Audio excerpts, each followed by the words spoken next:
Быйыл 9-нчы сыйныф укучылары өчен бердәм дәүләт имтиханы һәм төп имтихан гадәти срокларда узырга тиеш. Бу хакта Татарстан мәгариф һәм фән министры Илсур Хәдиуллин елны йомгаклау матбугат конференциясендә белдерде. Исегезгә төшерәбез, узган ел укучылар дистанцион укыту форматы сәбәпле имтиханнарны тапшырмаган иде.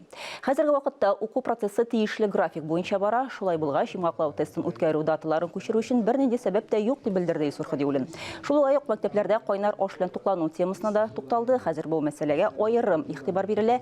Төшке ашны оештыруга ата-аналар контрольле булдырыла.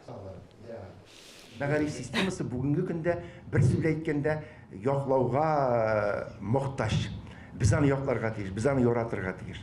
Без аны укытучысында, баласында, әти-әнисендә, мәктәбендә, бакчасында яраткан очракта без аны bütün kimçiliğine түгел, яхшы ярны күрә белү менә шул төп максат. Мин шулай уйлыйм.